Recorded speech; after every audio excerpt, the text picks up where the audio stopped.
सच्चे का बोलबाला, झूठे का मुंह काला, बहन का पति होता है जीजा और पत्नी का भाई होता है साला।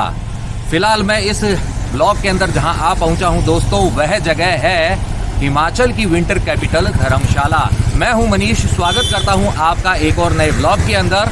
और धर्मशाला वर्ड सुन के आपने सोचा होगा कि मैं आज शायद आपको कोई रेस्ट हाउस जो धर्मशालाएं होती है वो दिखाने वाला हूं। जी नहीं, यह वैसी धर्मशाला नहीं है, बल्कि है यह बेहद खास शहर, हिमाचल के प्रमुख शहरों में से एक। आप सोच रहे होंगे इसका ये नाम आखिर पड़ा तो कैसे पड़ा। वेल, आपको ये भी बताऊंगा, लेकिन उससे पहले आपको मैं मेरे सह यात्री से मिलवाऊंगा। ये है मेरा कजन गोविंद जो आज आया है यहाँ मेरे साथ। हेलो। तो Govind, full of excitement? Yes भैया, वो तो हर बार होती है एक्साइटमेंट, तो कहीं पे भी चल जाओ। और आज आ गए हैं हम धर्मशाला के अंदर। यस, धर्मशाला।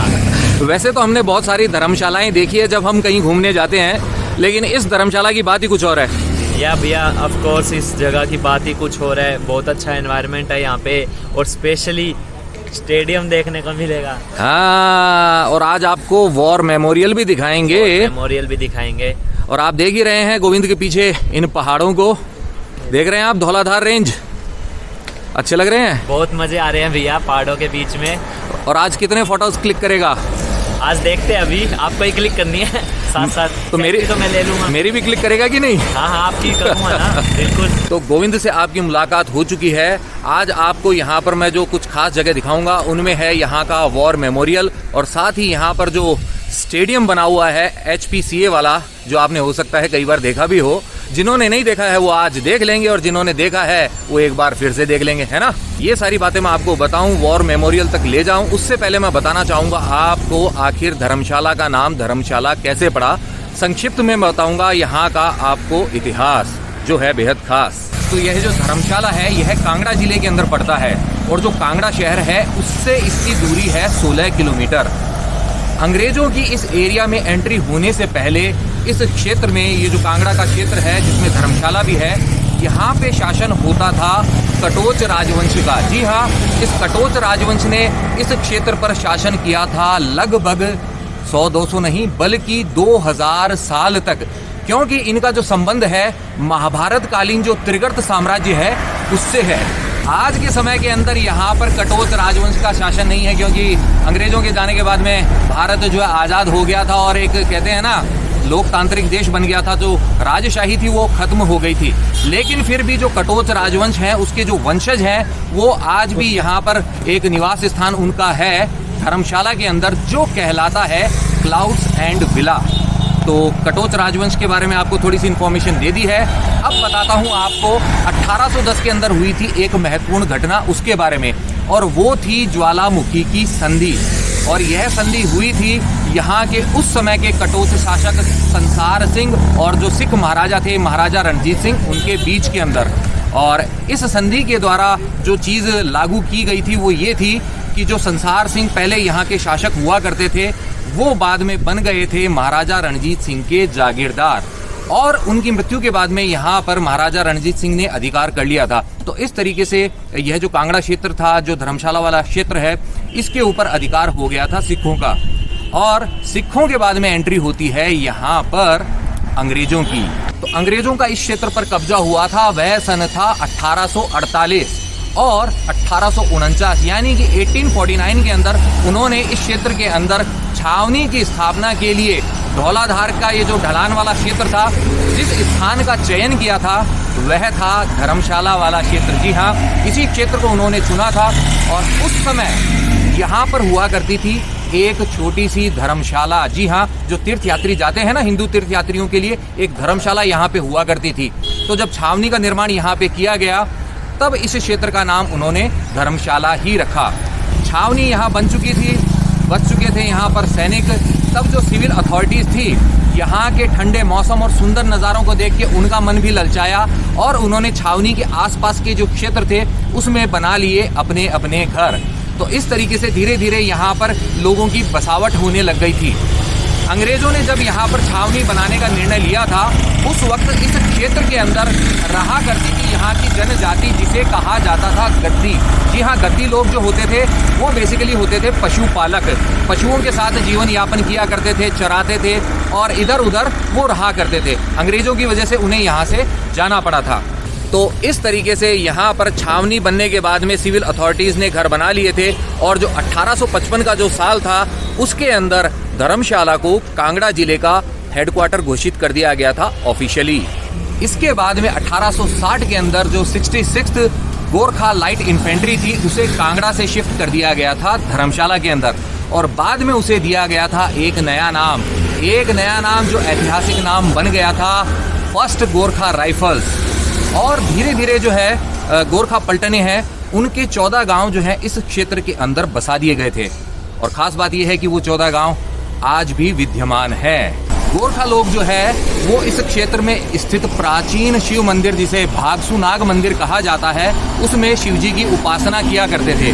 धर्मशाला को गोरखा लोग कहते थे भागसू और खुद को कहते थे भागसू वाला।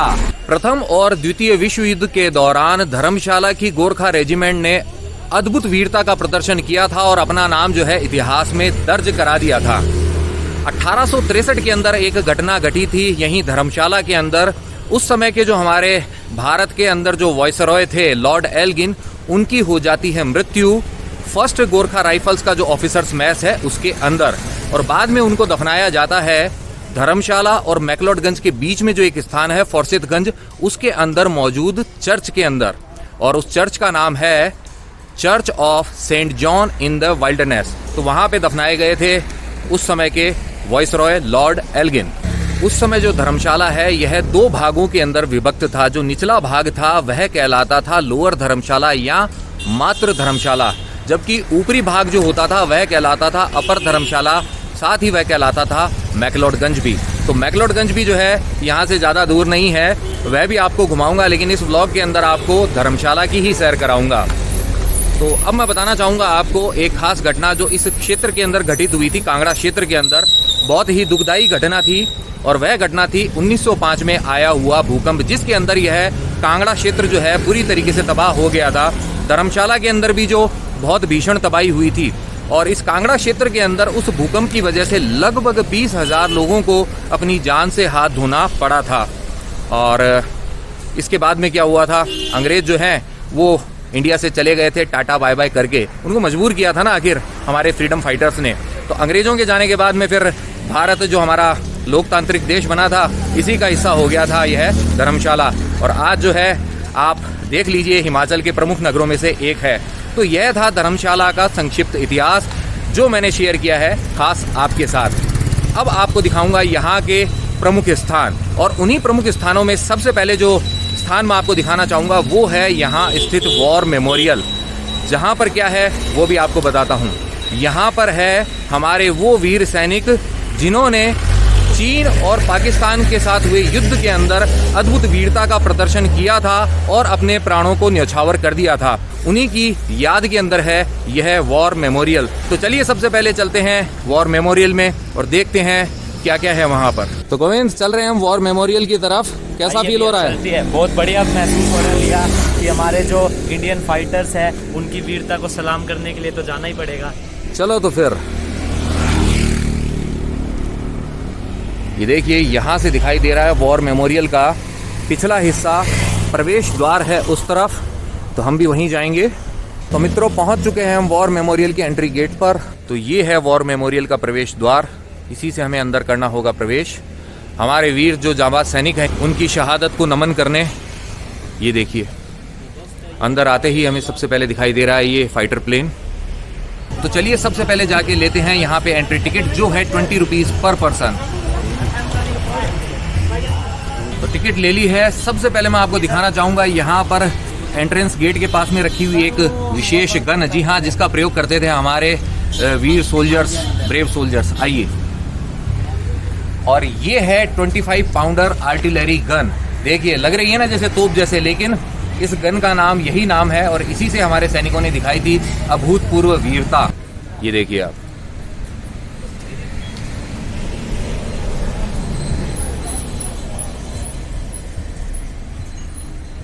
ऐसी होती है ये गन। एक गन है इस तरफ और ऐसी ही दूसरी जो गन है वो है इस तरफ। और यहाँ पर आप देख सकते हैं घोड़े पे सवार हैं जनरल जोरावर सिंह, ये देखिए आप।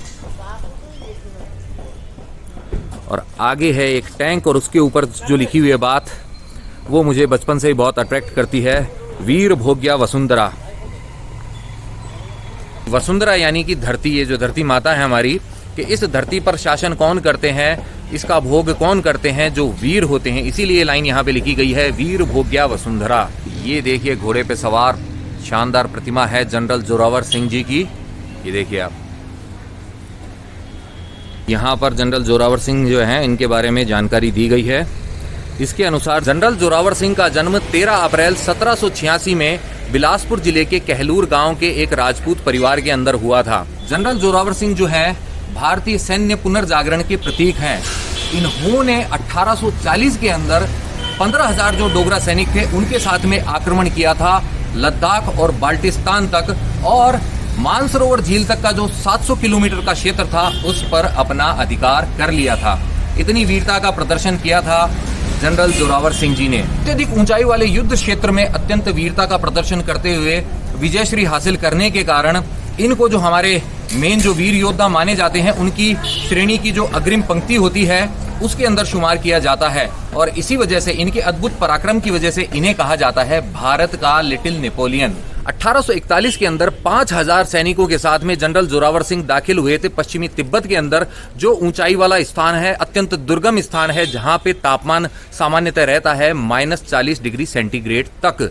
तो इस दुर्गम इलाके के अंदर इन्होंने 4 जैक राइफल की मदद से जो चीनी मनतलाई झंडा था उसको हस्तगत किया था, प्राप्त किया था। और खास बात यह है कि यही एकमात्र झंडा है जो हमारी भारतीय सेना के पास में है। जी हाँ, चीनी झंडा, एकमात्र चीनी झंडा जो हमारे पास है वह यही चीनी मनतलाई झंडा है जो जनरल जोरावर सिंह ने प्राप्त किया था।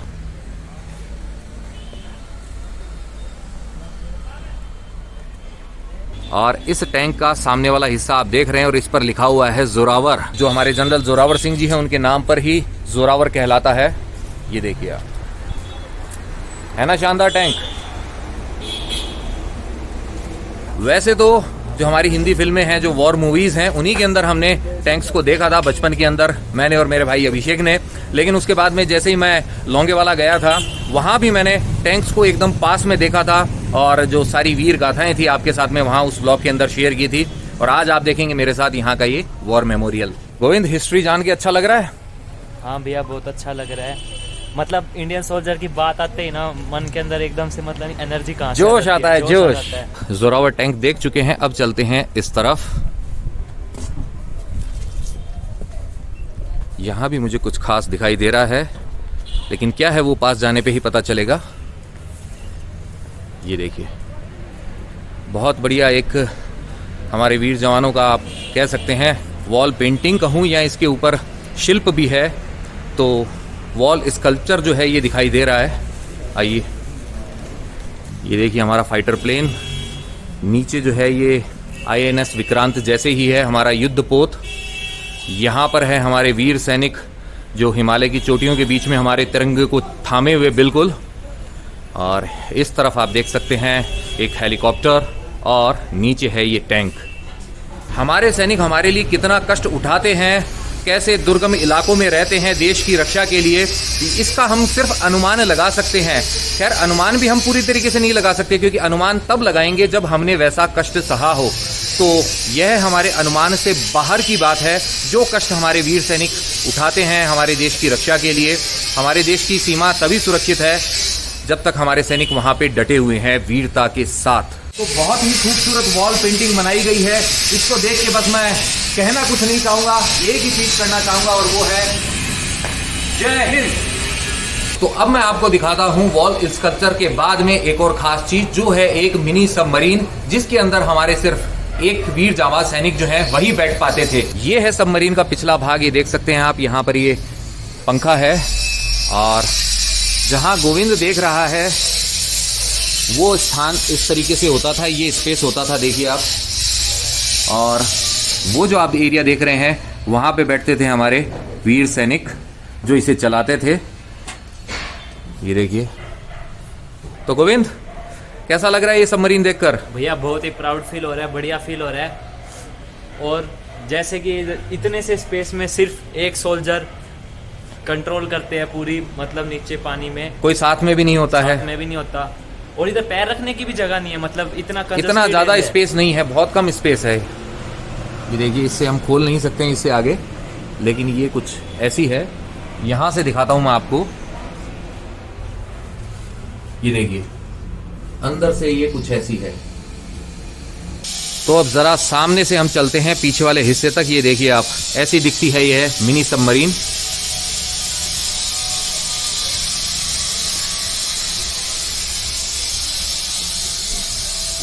सबमरीन और इस वॉल स्कल्पचर के पास में ही है, ये देखिए आप, यहाँ पर बना है वॉर म्यूजियम, जो जल्द ही स्टार्ट होगा, अभी स्टार्ट हुआ नहीं है। चलिए चलते हैं उस तरफ। वहां भी दिखाई दे रही है हमें धौलाधार रेंज। ये देखिए,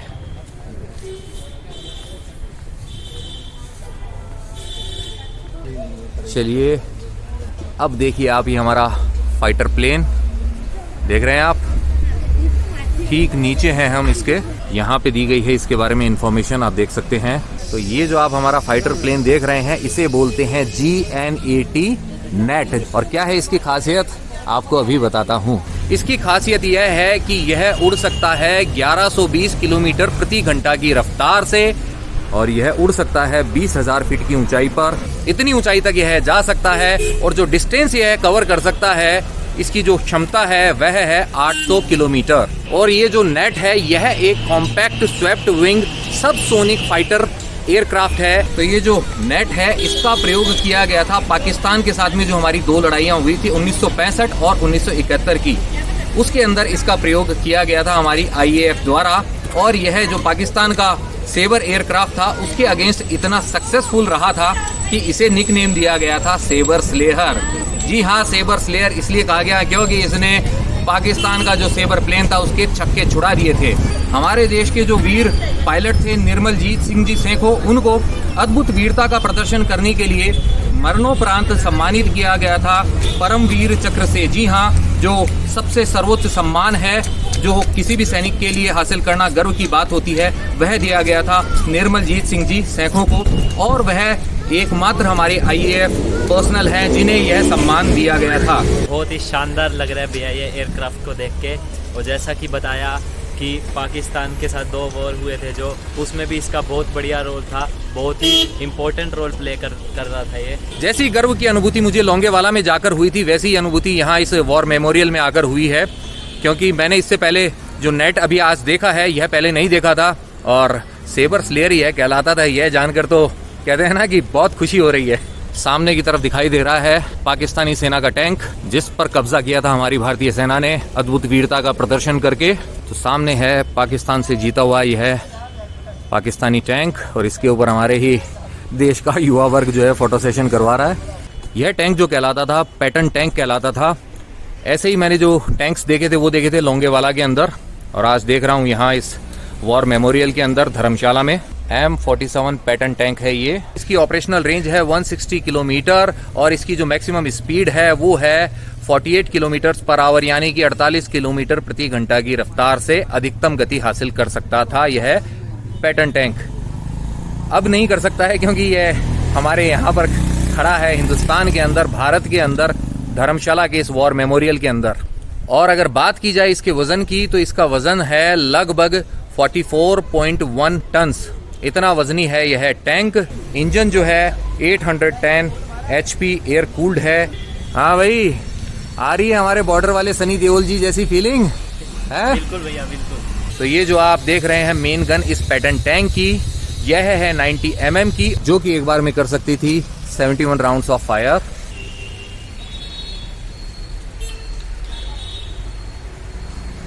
इसकी ये जो चेन है जिसके ऊपर यह आगे बढ़ता था, इसको काट दिया गया है। अब यह यहाँ से ऐसे हिल नहीं सकता है, इसी पोजीशन पे है। और वहाँ ऊपर से इसको खोलकर इसके अंदर दाखिल हुआ जाता था। ये सब तो आपने देखा ही होगा हिंदी फिल्मों के अंदर। बॉर्डर मूवी ने बहुत कुछ आपको सिखा दिया होगा।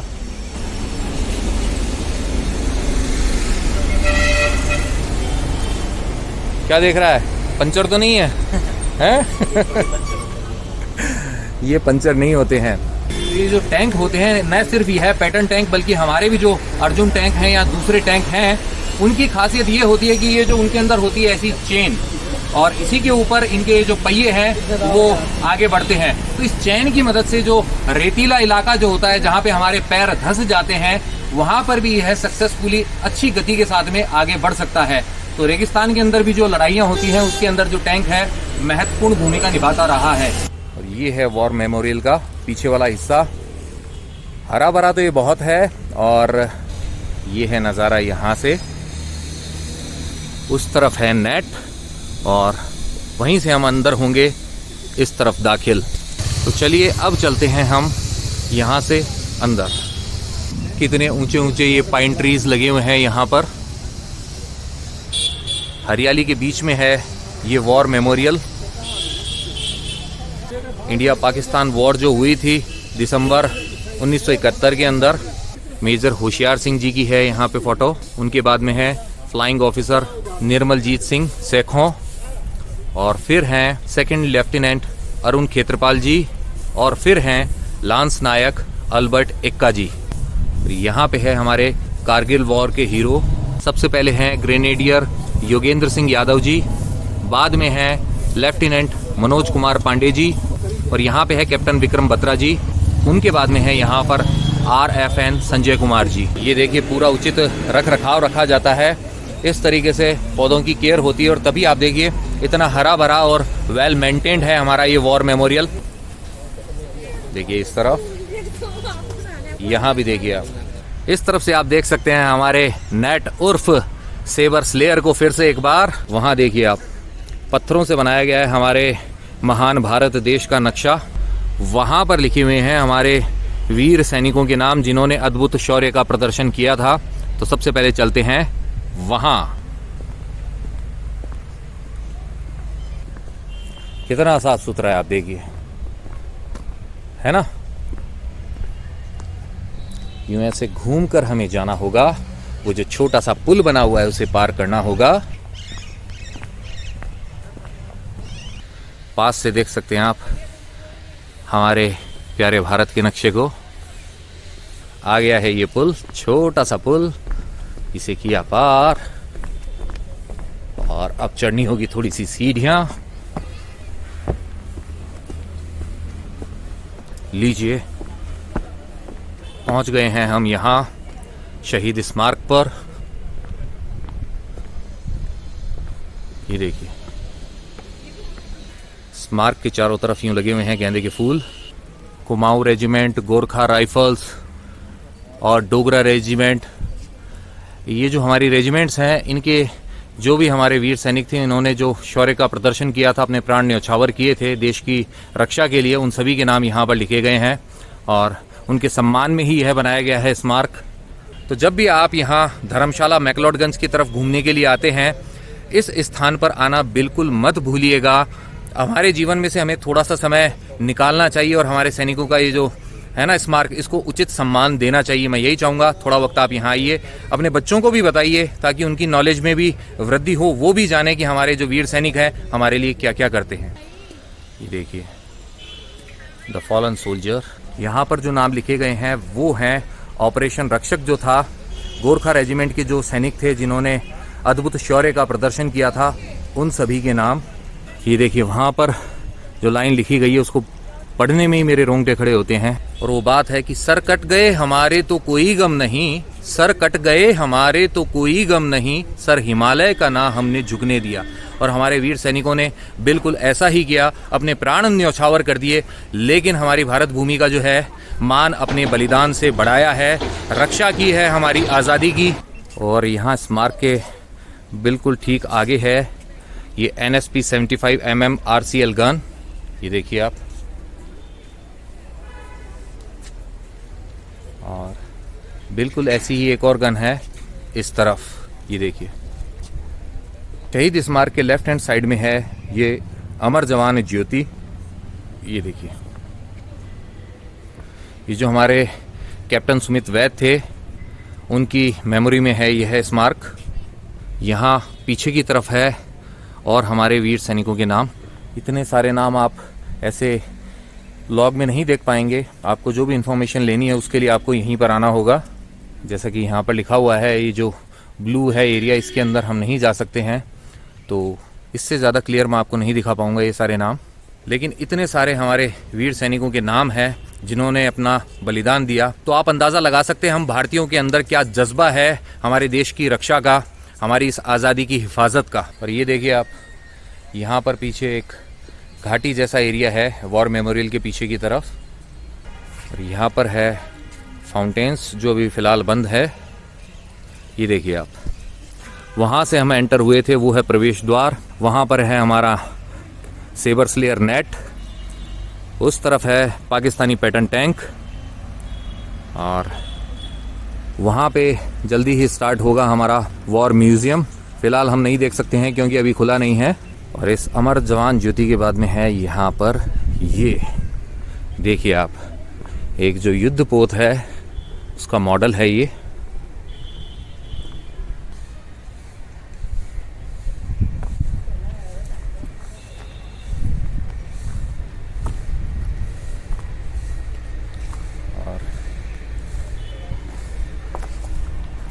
यहाँ बनाया गया है हमारा भारत का नक्शा इन रंगीन पत्थरों की मदद से।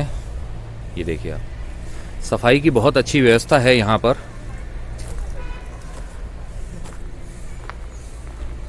और वहाँ बच्चों का प्ले जोन है, देख रहे हैं आप।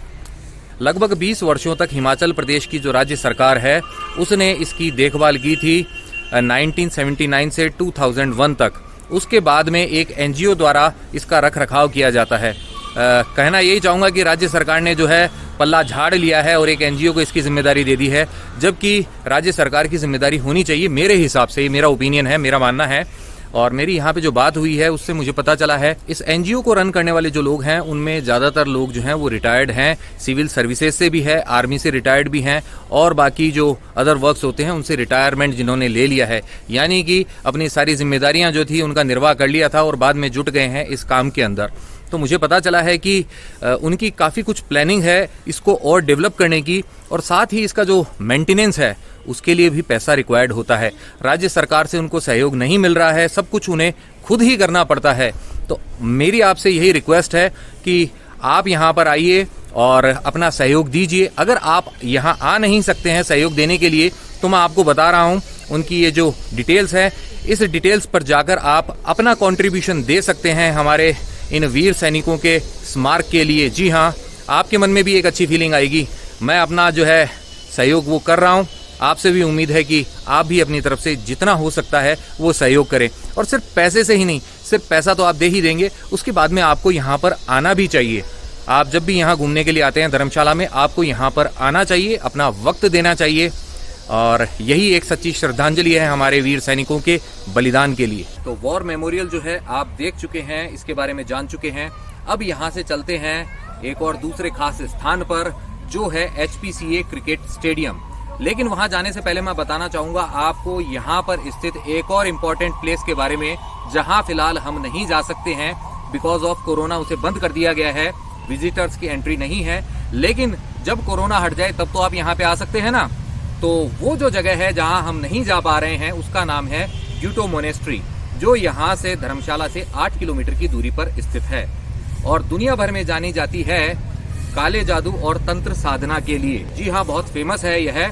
और मेन जो ग्यूटो मोनेस्ट्री हुआ करती थी वो होती थी चीन के अंदर। उसका निर्माण चीन में किया गया था 15वीं शताब्दी के अंदर।